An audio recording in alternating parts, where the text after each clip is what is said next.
My mother uninvited my children from Christmas to make room for my sister's new boyfriend and his kids, strangers she'd never met. I didn't fight. I simply stopped paying the $340 monthly fee for the unit storing our family's entire history. By the time she noticed, the auction was over. Before we continue today's story, we have an urgent announcement to make. Due to technical issues, we are pivoting towards another channel. Please subscribe to our new channel, Inherited Revenge.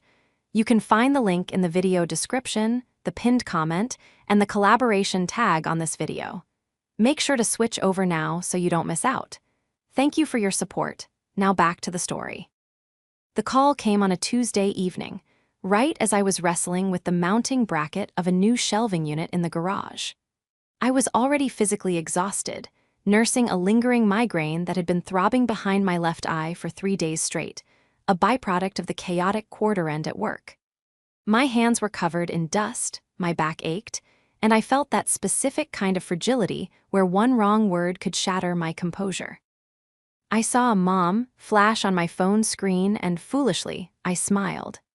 I wiped my hands on my jeans and answered, expecting the usual check-in about the kids' wish lists or the potluck coordination for Christmas, which was only 3 weeks away. "Hey, Mom," I said, my voice raspy. "I was just thinking about you.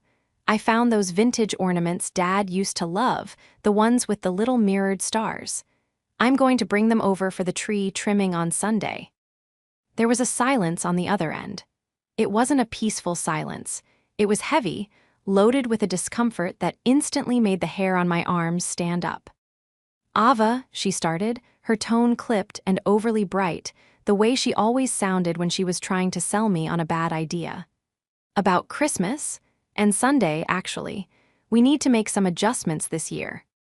I leaned against the cold concrete wall of the garage, closing my eyes. "Adjustments? What do you mean? I've already ordered the prime rib." "Well," she sighed, a dramatic exhalation that usually signaled she was the victim of her own decisions. "Delilah is bringing Joseph, and it turns out Joseph has 3 children from his previous marriage. They're spirited, and Joseph feels very strongly about them having a traditional family Christmas with us." "Okay," I said slowly, trying to do the math in my head. "So we'll need to set up the kids' table in the den like we did when we were little. That's fine. The boys will love having more kids around." "No, Ava, you're not listening," she snapped, her voice dropping the facade of sweetness. "Joseph's children need the space. They have a lot of gifts and they're high energy.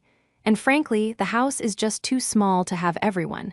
It's going to be chaotic enough as it is without the extra bodies." My breath hitched. "Extra bodies? Are you talking about my sons, your grandsons?" "It's just for this year," she said quickly, dismissing my shock as if I were being unreasonable. "Joseph is really important to Delilah. This is their first holiday. We have to make a good impression. There just isn't room for your boys this time. I was thinking you could do your own little Christmas at your house. Maybe we can do a FaceTime in the morning." I stood there, the cold from the wall seeping into my shirt, looking at the boxes of decorations I had just pulled down, decorations that belonged to her, which I had been storing for free in my garage because she didn't have room in her condo. The rejection hit me harder than the physical pain in my head. It wasn't just a change of plans, it was a replacement. "You're uninviting us," I whispered, the reality settling in like lead in my stomach. "You're uninviting your grandsons, who have spent every Christmas of their lives in that house, for a man Delilah met 2 months ago and children you have never seen." "Don't be dramatic, Ava," she huffed. "It's a logistics issue. I knew you'd be difficult about this. Just handle it, okay? I have to go. Joseph is coming over for dinner to measure the dining room." She hung up. I stared at the phone, the screen going black. I didn't cry. I was too stunned to cry. The betrayal was worse than the diagnosis of the migraine, worse than the exhaustion. It was a complete erasure of my place in this family. But as I looked around my garage, and then thought of the climate-controlled storage unit across town that billed my credit card on the 15th of every month, a cold, hard clarity washed over me. She had chosen her new family. She had forgotten that I was the keeper of the old one. The next 3 days were a blur of mechanical motion.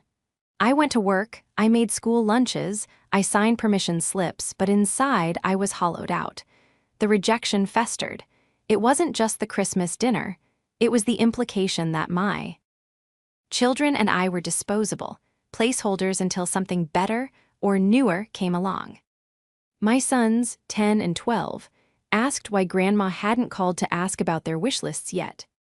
"She's very busy this year, guys," I told them, my voice steady, though my hands trembled as I loaded the dishwasher. "We're going to have our own special Christmas this year, just us." They seemed okay with it, resilient as always, but I wasn't. I couldn't sleep. Every time I closed my eyes, I heard her voice calling my children extra bodies. I waited for a follow-up call. Part of me, the pathetic, inner child part of me, hoped she would call back and say it was a mistake, that she had realized how cruel she had been, that she couldn't imagine Christmas morning without my boys opening their stockings by the fireplace. But the phone didn't ring. Or rather, it did, but it was just a text from Delilah. "Hey, Mom said you're cool with the changes. Thanks for understanding. Joseph is so excited. His kids are. A lot, lol, but he's amazing. Maybe we can grab coffee in January." I stared at the screen. "Thanks for understanding." They assumed I was okay with it because I was always okay with it. I was Ava, the reliable one. Ava, the one who handled the estate when Dad died. Ava, the one who balanced the books, who organized the movers, who spent weeks on her knees scrubbing the grout in the old house so it would sell for top dollar, giving Aurora the nest egg she now lived on. I drove over to Aurora's condo on Thursday, ostensibly to drop off a casserole I had made, a habit I couldn't seem to break. I needed to see her face. I needed to see if she looked guilty. When she opened the door, she looked flushed and happy. The condo, usually immaculate, was strewn with catalogs for expensive men's watches and toys for young children. "Oh, Ava," she said, taking the casserole dish without really looking at me. "Perfect timing, I won't have to cook. Joseph is taking me and Delilah to look at new dining sets tonight. The old table, well, Joseph thinks it's a bit dated. We want something modern for the holiday." "The old table?" I asked, stepping into the foyer. "You mean the mahogany table Dad built, the one we ate every meal at for 30 years. She waved a hand dismissively. "It's heavy and dark. Joseph says we need light and air. We're going to," she paused, glancing at me with a sudden sharpness. "We're going to donate it, or put it on the curb. Unless you want to haul it away, I know you like that old junk." "I can't take it," I said quietly. "My house is full, my garage is full, of your things." Right, she murmured, already turning away. "Well, it has to go. Joseph needs the space." She didn't ask about the boys. She didn't ask how I was feeling. She was entirely consumed by the orbit of this new man and my sister's new life. I was an observer, a ghost in the doorway. As I walked back to my car, the winter wind biting at my cheeks, I realized something. She honestly believed that her history, her treasures, and her legacy were safe. She believed they were suspended in time, waiting for her to decide she wanted them back, preserved by my money and my effort. She thought she could discard the people, my children and me, while keeping the prestige of the family heirlooms I was protecting. But she had forgotten one crucial thing. The contract was in my name, and the auto-pay button was just a setting on a screen, easily toggled off. To understand the weight of what I was about to do, you have to understand what was in that storage unit. When my father died 12 years ago, Aurora fell apart. She couldn't handle the house, the memories, or the logistics. She wanted to downsize immediately to a sleek, modern condo downtown. But she refused, absolutely refused, to part with anything. "These are our memories, Ava," she had wailed, clutching a porcelain vase. "You can't sell them, we have to keep them for the future, for the grandchildren." The storage unit was a 10x20 climate-controlled vault. It held everything. It held my grandmother's sterling silver service for 12, wrapped in anti-tarnish cloth I had purchased myself. It held the hand-carved rocking chair my great-grandfather made. It held boxes upon boxes of my father's baseball card collection, thousands of cards, some from the 50s and 60s, that he had meticulously cataloged. He used to tell me, "Ava, this is your rainy day fund. If you ever get in trouble, these are worth a fortune." It held the antique oil paintings, the first editions of books, the crystal chandeliers she had taken down from the old house. For 11 years, the bill had come to me. At first, it was $200, then $250. Now, with inflation and rate hikes, it was $340 a month. Aurora never offered a dime. Whenever I brought it up, she would say, "Oh, Ava, you know I'm on a fixed income, and you have such a good job. Think of it as your contribution to the family heritage." My contribution. I had paid over $40,000 in storage fees over the last decade. I had paid it to keep her happy, to keep the peace, to preserve the legacy she claimed to cherish. But now there was Joseph. I met Joseph only once, briefly, a month prior. He was a man in his late 50s, slick in a way that made you check for your wallet after shaking his hand. He wore suits that were slightly too shiny and drove a leased luxury car he made sure to park in the center of the driveway. He was a consultant, a vague profession that seemed to involve a lot of phone calls and very little actual work. From the moment he entered the picture, Delilah, my younger sister, had morphed into a different person. Delilah had always been the golden child, flighty, artistic, irresponsible. She bounced between jobs and apartments, always bailaid out by Aurora. I didn't resent her for it, I loved her. But Joseph had tapped into something ugly in both of them. He had whispered in Aurora's ear that she deserved the best. He had convinced Delilah that they were a power couple. And he had looked at me, the supply chain analyst in the practical shoes, with a sneer of disdain.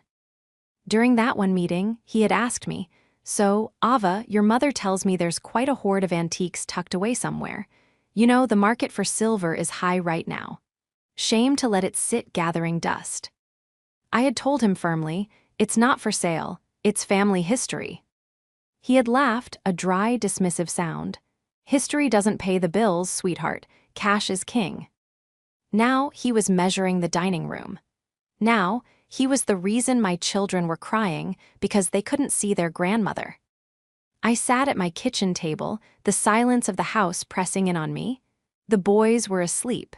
I pulled up my banking app on my phone. I scrolled down to the recurring payments. Safekeep storage, $340. Next payment scheduled for tomorrow. I thought about the baseball cards. I thought about the silver. I thought about my father telling me they were a rainy day fund. Well, it was raining. I clicked on the transaction. I didn't just cancel the payment. I went to the storage facility's website, logged into the account I had managed for a decade, and updated the contact information. I removed my email address. I removed my phone number. I changed the billing address to Aurora's condo. I changed the emergency contact to Delilah's cell phone number. Then I canceled the auto pay. The lease agreement was clear. If payment was missed, they would send a notice to the address on file. If payment was not received within 60 days, the unit would be locked. After 90 days, the contents would be put up for public auction.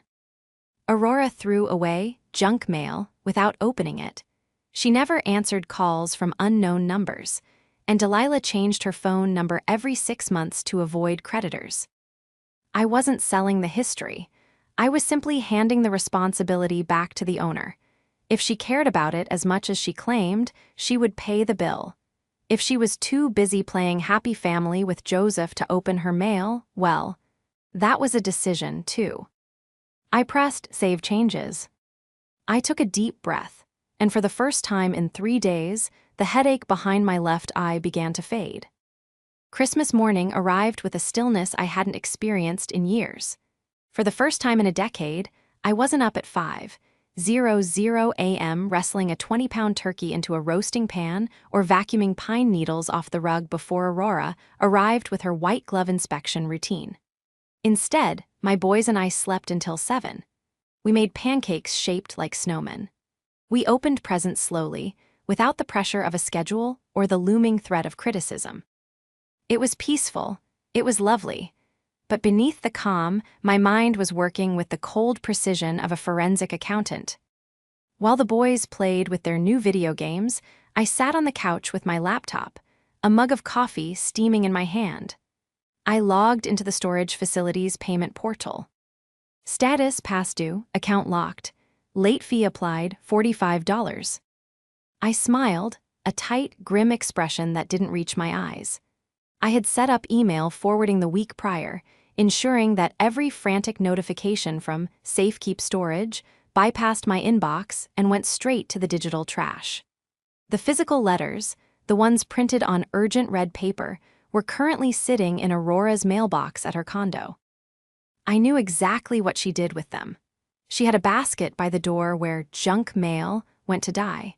She wouldn't open a letter unless it looked like a wedding invitation or a check. She certainly wouldn't open something that looked like a bill, especially not when she believed I was paying it. With the trap set and the clock ticking, I turned my attention to the variable in the equation I couldn't control: Joseph. A man who demands a traditional family Christmas, with people he's never met, who displaces children for his own comfort. RT, and who assesses the value of antique furniture within 5 minutes of entering a home isn't just new. He's a predator.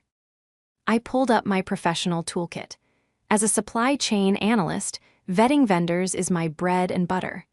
I know how to find the shell companies, the lawsuits, and the hidden debt behind a glossy corporate facade. Joseph was just another vendor who had failed the initial quality check. I started with the basics: social media. Delilah had tagged him in a photo from their perfect family Christmas. He was wearing a velvet blazer, holding a glass of scotch, looking every inch the wealthy patriarch. The caption read, "So blessed to have a real man leading this family. Blessed new beginnings." I zoomed in on the watch he was wearing. It looked like a Rolex Submariner. I took a screenshot and ran it through an image search. It was a knockoff, available on cheap import sites for $50. I dug deeper. I searched for Joseph Vansetti in the State Business Registry. He claimed to be a senior consultant for a firm called Vansetti Global. The search returned 0 results: no business license, no LLC. I switched to court records. It took me 3 hours and $40 in access fees, but I found him. It wasn't Vansetti Global.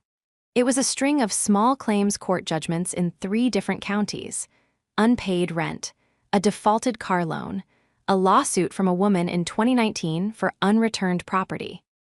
He wasn't a consultant. He was a drifter who moved from woman to woman, leveraging their credit scores until the wells ran dry. And now, he had found Aurora, a widow with a paid-off condo, a modest nest egg, and a daughter who was desperate for approval. The danger wasn't just that he was rude, it was that he was hungry. And he had already identified the hoard of antiques as his next meal. January bled into February. The silence from my mother and sister was deafening, broken only by social media posts showing them at expensive dinners or weekend getaways, always funded, I suspected, by Aurora's credit cards. Then the call came. It was Delilah. Her voice was pitched high, breathless with an excitement that sounded forced. "Ava, oh my God, you have to meet us. We're at the bistro downtown. Mom really wants to see you. We have big news." I knew what the news was. I could feel it in the pit of my stomach. I agreed to meet them, grabbing a manila folder from my desk before I left. When I arrived at the restaurant, they were already seated at a booth in the back. Aurora looked tired, her makeup applied a little too heavily to cover the circles under her eyes, but she beamed when she saw me. Joseph was sitting next to her, not Delilah, his arm draped possessively over the back of the booth. "Ava," Aurora cried out, waving me over. "Finally, we ordered you an iced tea." I sat down, placing the folder on the table. What's the news? Delilah held up her hand. A diamond ring, or what looked like one, glittered under the recessed lighting. We're getting married, Joseph proposed last night. It's going to be the event of the season, Joseph added, his voice smooth like oil. A June wedding, very exclusive, we're thinking of a vintage theme. That's fast, I said, keeping my face neutral. You've known each other for 4 months. When you know, Delilah said defensively. And, Aurora interjected, leaning forward, we need your help, Ava. Joseph's assets are currently tied up in international markets. It's a liquidity issue. We need to put the deposit down on the venue by Friday. I've maxed out my daily limit on the transfers. She looked at me with that familiar expectation. The expectation that I would fix it, that I would pull out my checkbook and smooth the road. You want me to pay for the wedding? I asked. Just the deposit, Aurora said. Joseph will pay you back with interest once his funds clear from Zurich. Zurich, I repeated. I looked at Joseph. He didn't blink. He held my gaze with the confidence of a sociopath. I opened the manila folder. I pulled out a single sheet of paper, a printout of a judgment from the county court, dated 18 months ago. Is your account in Zurich also where you keep the money for the $12,000 you owe to Apex Property Management for the eviction on 4th Street? I asked, sliding the paper across the table. The silence at the table was instantaneous and absolute. Aurora looked at the paper, then at Joseph. What is this? It's a public record, I said, my voice steady. Joseph isn't a consultant, Mom. He's unemployed. He has judgments against him in 3 counties for unpaid rent and credit card debt. He's not waiting for funds to clear. He's broke. I watched Joseph's face. For a second, the mask slipped. His eyes narrowed, cold and reptilian. But then he laughed, a loud, incredulous sound that made heads turn at nearby tables. Oh, Ava, he said, shaking his head with a pitying smile. You really are jealous, aren't you? This is exactly what I told you, Aurora. She can't stand to see Delilah happy. Jealous, I stared at him. It's a court document. It's identity theft, Joseph shouted, slamming his hand on the table. I've been fighting that for years. My identity was stolen by a hacker. How dare you bring this up now, on our celebration day? Aurora looked at the paper, then at Joseph's outraged face. She looked at me, her daughter who had paid her bills and managed her life for a decade. Then she looked at the man who had bought her nothing but compliments. Ava, take that back, Aurora whispered. It's a fact, Mom. I can't take back a fact. You are trying to ruin this family, Aurora hissed, her face flushing red. Because you're bitter, because you're alone, get out. Take your slander and get out. I stood up. I didn't fight. I didn't scream. I just looked at her. Okay, I said. But when he asks you to sell the antiques to pay for this wedding, don't say I didn't warn you. We don't need your permission for anything, Delilah shouted as I walked away. They had no idea how true that was. I didn't speak to them for the next 6 weeks. I blocked their numbers, but I didn't block the notifications from the storage unit. Day 75, final notice sent. Day 85, lien enforced, unit scheduled for auction. Day 90, auction date confirmed. While I watched the countdown on my screen, Joseph was busy escalating his control. Through a mutual family friend, I heard the updates. Joseph had convinced Aurora to sell her car, a reliable sedan I had helped her buy, because public transport is more European. He had moved Delilah and her 3 stepkids-to-be into Aurora's 2-bedroom condo. The liquidity issue hadn't been resolved. And then I found the smoking gun. I hadn't stopped digging. The identity theft excuse gnawed at me. I expanded my search to neighboring states. I found a marriage license in Ohio from 5 years ago. Joseph Vansetti to a woman named Margaret. No divorce record. I tracked Margaret down on social media. She was a nurse in Cleveland. I sent her a carefully worded message. Hi, I believe my sister is dating your husband, Joseph. Is there anything I should know? She called me within 10 minutes. She cried for 20. He wasn't just a debtor, he was a bigamist. He had walked out on her and their maxed-out credit cards 3 years ago, disappearing into the ether. She sent me photos. Photos of him wearing the same fake Rolex. Photos of him holding a baby, his grandson, not his child. He didn't have custody of his kids because they were adults. The children he had brought to Christmas, they were likely nieces or nephews he had borrowed for sympathy, or perhaps children from yet another woman he was stringing along. I had everything I needed to send him to jail. But I needed the timing to be perfect. I needed Aurora to see it when she had absolutely nowhere left to turn. Then the email arrived. Safekeep Storage, Unit 402. Status, sold. Auction completed. Winning bid, $4,200. Account closed. My heart hammered against my ribs. It was done. The furniture, the silver, the baseball cards, my father's legacy, was gone. It had been sold to a stranger for pennies on the dollar because Aurora couldn't be bothered to open her mail. The loss was a physical blow, a sharp grief that took my breath away. I had failed my father. But then I remembered his voice, telling me the cards were a rainy day fund. He would have hated the stuff being sold, but he would have hated his wife being swindled even more. This was the price of the lesson. 2 days after the auction, my work phone rang. It was Aurora. She was calling my office line because she knew I couldn't block it. "Ava," she said. Her voice was strained, breathless. "We need to talk." "I'm working, Mom." "It's an emergency," she said. "Joseph has found a buyer, a private collector. He's willing to pay $50,000 for the baseball card collection alone, and another $20,000 for the silver."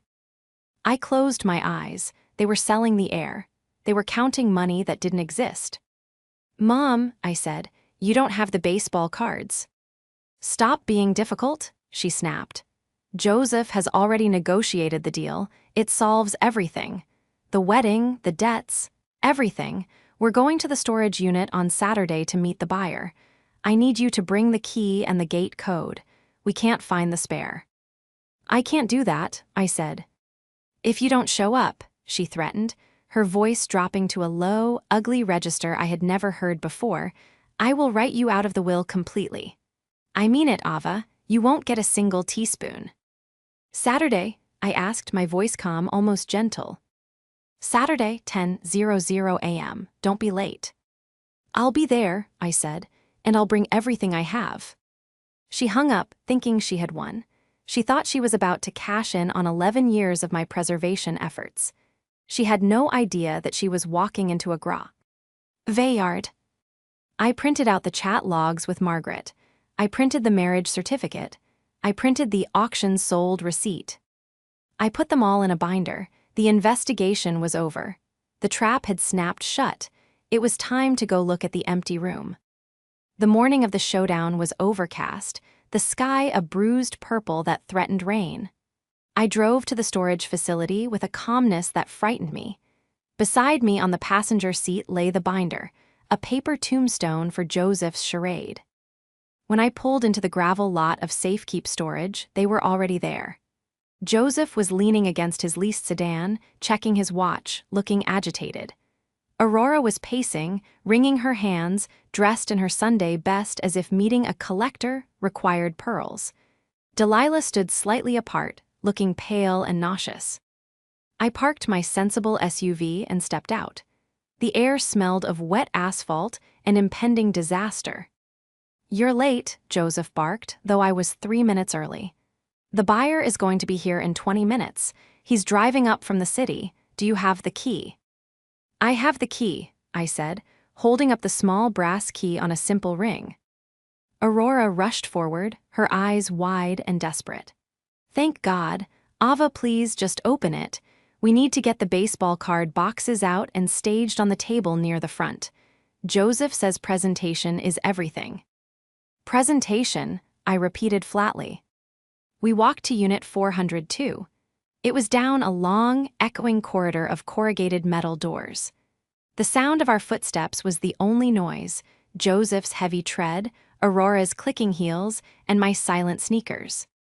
When we reached the door, Joseph stepped back, gesturing grandly. Do the honors, Ava. Let's get this gold mine open. I inserted the key into the cylinder lock. I turned it. Nothing happened. I jiggled it, it didn't turn. What are you doing? Joseph snapped. Open it. It doesn't work, I said, stepping back. Give it to me, he snarled, snatching the key from my hand. He jammed it in, twisting it violently, rattling the door. It's the wrong key. You brought the wrong key on purpose.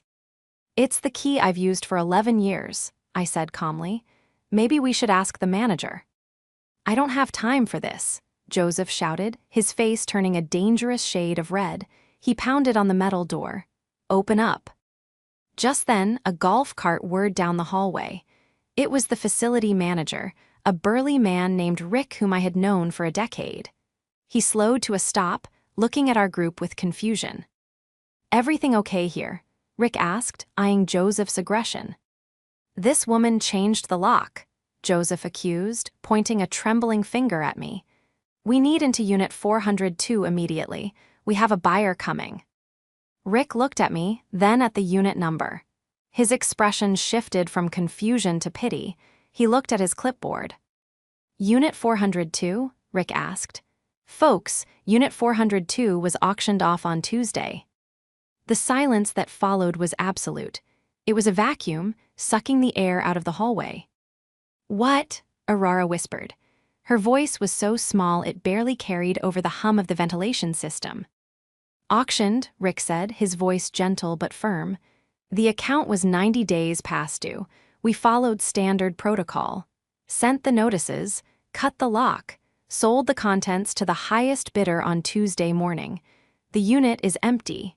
The new owner cleared it out yesterday. No, Aurora gasped, clutching her chest. No, that's impossible. Ava pays it. Ava always pays it. She turned to me, her eyes wide with horror and accusation. Tell him, Ava, tell him you paid it. I stopped paying in November, I said, my voice steady, echoing off the metal walls. Right after you uninvited my children from Christmas. You stopped. Aurora staggered back, leaning against the door of Unit 403 for support. But the heirlooms, Daddy's cards, the silver. Sold, I said, for $4,200. $50,000, Joseph roared, stepping toward me, his hands balled into fists. Those cards were worth $50,000. You just cost us 50 grand, you spiteful, jealous little. Stop, I said, raising my voice for the first time. I reached into my bag and pulled out the binder. Before you talk about what I cost you, let's talk about what you cost my sister. I opened the binder and pulled out the marriage license. Margaret Vansetti, I read aloud. Married 2018, still married. She lives in Ohio. She says you still owe her $12,000 in credit card debt. Joseph froze. The color drained from his face faster than the blood from a wound. Delilah, who had been silent until now, stepped forward. What did you say? He's married, Delilah, I said, handing her the paper. And the kids he brought to Christmas? Margaret says they're his nieces. He borrowed them. He doesn't have custody of anyone because he's a drifter.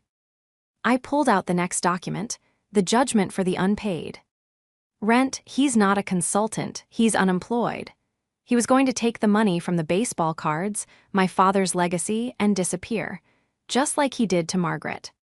Joseph looked at the papers in Delilah's shaking hands. He looked at Rick, the burly manager who was now stepping out of the golf cart with his hand on his radio. He looked at me. You're crazy, Joseph stammered, backing away. She faked those, it's Photoshop. I verified it with the county clerk this morning, I said. And by the way, I called the police non-emergency line on my way here. They're interested in a chat about bigamy and fraud. They should be pulling into the lot right about now. As if on cue, the distant wail of a siren cut through the air outside. Joseph didn't argue, he didn't fight. He turned and ran. He sprinted down the hallway, his Italian leather shoes slipping on the concrete, abandoning his fiancée, his future mother-in-law, and the lie he had built. Delilah watched him go, the marriage license crumpling in her hand. She didn't chase him. She just slid down the wall until she was sitting on the dirty concrete floor, burying her face in her knees. Aurora was still staring at the empty unit door. "The silver," she whispered, tears streaming down her face, ruining her makeup. "The china, it's all gone, all of it." "Yes, Mom," I said, feeling a tear slide down my own cheek. "It's gone, you chose him over us, and now you have neither." The fallout was catastrophic, swift, and entirely necessary. Joseph was apprehended 2 towns over, trying to pawn the watch I had identified as a fake. It turned out it was a good fake, worth maybe $200, but his panicked speeding attracted a state trooper. The subsequent investigation unraveled a web of petty scams across 3 states. He wouldn't be attending any exclusive vintage weddings anytime soon. He was looking at 3 to 5 years in a state penitentiary. Delilah was devastated, but the shock was a powerful antidote to her delusion. She spent 3 days on my couch, crying, drinking tea, and reading the messages from Margaret in Ohio. They actually bonded over their shared trauma. It was a strange, sad friendship, but it helped Delilah see that she wasn't the problem. She was just the latest target. She broke her lease on the apartment she couldn't afford and moved into a small studio. She started therapy. For the first time in her life, she was standing on her own 2 feet, wobbly but upright. Aurora took the hardest hit. The loss of the heirlooms broke something in her. She tried to track down the auction winner, desperate to buy back the baseball cards, but the buyer was a private LLC that didn't return calls. The rainy day fund my father had built was gone, dissolved into the ether of her own negligence. She blamed me for weeks. She left voicemail after voicemail, screaming that I was vindictive, that I was cruel, that I had stolen her memories. I didn't argue, I didn't defend myself. I simply listened to one, then deleted the rest. Finally, about 2 months after the auction, she showed up at my door. She looked older, smaller. The grandeur she had worn like a cloak had frayed. "I brought the boys some Easter candy," she said, holding out a plastic bag.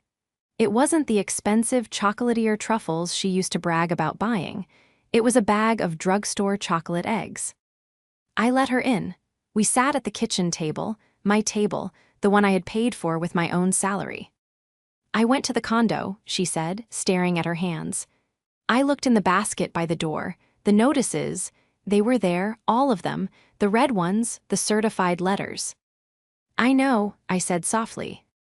"I thought," she swallowed hard, "I thought you would just always be there. I thought I could treat you however I wanted and you would still handle the storage unit. Because you're Ava, you're the strong one."